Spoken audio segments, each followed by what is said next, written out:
طبعا زي ما انتم شايفين انا في اليوم الرابع اهوت. طبعا الدنيا مش الطف حاجه، طبعا المنظر مش برضه ميكونش لطيف، بس انا رايح دلوقتي اشيل الشاش من ورا وهغسل بقى شعري ونعيش مع بعض تجربه. انا معاكم خطوه بخطوه. انا دلوقتي من اليوم الرابع بقعد احط زي محلول كده على شعري، وهقول لكم بقى الخطوات اللي جايه خطوه بخطوه. ده اليوم الرابع وهوريكم برضه وانا بغسل شعري. طبعا جينا يا جماعه دلوقتي مرحله الغسيل.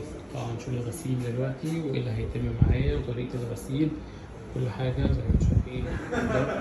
يلا بينا نغسل شعري.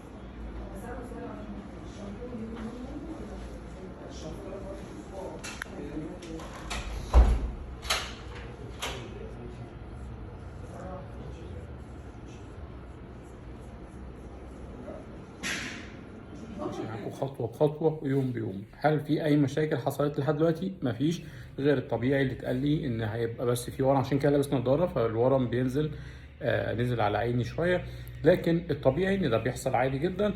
وعلى حسب راسك لازم تبقى عامله كده اغلبيه الوقت. فطبعا غصب عني اكيد بنام باجي يمين باجي شمال، فالورم بينزل على اكتر حته انا نزلت فيها او نمت عليها، فعندي اليمين ما شاء الله في الضياع. طيب دلوقتي انا بدات استخدم لحد ما شامبو. طبعا انا دلوقتي راجع عامل زي البيبي. دلوقتي انا بستخدم دلوقتي جونسون، فهقول لكم ازاي بيتم استخدامه. دي اهم حاجه. وما بنحط الشامبو خالص، بنحطه بنعمله زي رغوه كده زي ما انتم شايفين. بنعمل رغوه، والرغوه دي بنقعد نرش بقى بيها، نقعد نعمل رغوه كتير كده، ونقعد نرش كاننا بنغسل شعرنا. ودي التجربه في اليوم الرابع. يلا بينا هكمل معاكم اليوم. زي ما انتم شايفين ده اليوم السابع. انا في اليوم السابع، يعني زي ما انتم شايفين في بعض الزرقان هنا. واحده واحده هيبدا شويه البنج خلاص هيبدا يروح. عيني كانت مقفوله طبعا.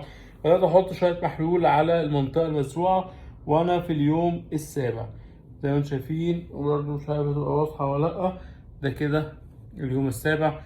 رايح شغلي وفي طريقي الى الشغل وعادي بروح شغلي طبيعي، مفيش مشكله، الدنيا عادي. هنشوف اليوم الثامن والتاسع والعاشر ايه اللي هيحصل، وانا معاكم خطوه بخطوه لحد هنشوف ايه اللي هيحصل في راسي. ليه انا اخترت تشينج مي؟ لان هو موجود في مصر، عندهم كل الامكانيات اللي ممكن تتخيلوها زي اللي موجوده في تركيا واحسن من تركيا. عايز تعملها بطريقه الدي اتش اي متاحه، عايز تعملها بقلم سفير متاح، اي طريقه انت عايز تعملها موجوده. فعليا انا مش محتاج اروح تركيا، عندي الدكاتره موجوده على كفاءه عاليه جدا، المركز نظيف جدا محترم جدا، ناس بيعملوك احلى معامله.